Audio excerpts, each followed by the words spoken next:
അല്ലാഹുവിന്റെ വിശുദ്ധമായ ഖുർആനിനെ പരിഗണിക്കാത്തവൻ അല്ലാഹു കൊടുക്കുന്ന ശിക്ഷ എന്താ? വൈന തദഊഹും ഇലൽ ഹുദാ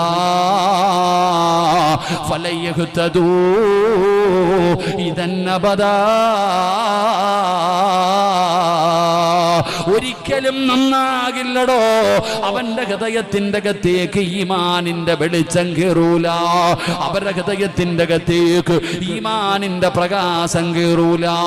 അല്ലാഹുവേ, എത്ര വഅദ് പറഞ്ഞാലും അവര് നന്നാകില്ല. ഒരു മാറ്റവുമില്ലടോ. എന്തേ 18കാരിയുടെ മുമ്പിൽ കിടന്നിട്ട് ഉമ്മ നിലവിളിക്കുകയാ, വാപ്പ കരയുകയാ. എല്ലാവരും ഉപദേശിച്ചല്ലോ. പള്ളിയിലെ ഖതീബ് വന്നിട്ട് മരണം പറഞ്ഞു, ഖബറം പറഞ്ഞു, മസ്സറ പറഞ്ഞു, സിറാത്ത് പറഞ്ഞു, നരകം പറഞ്ഞു.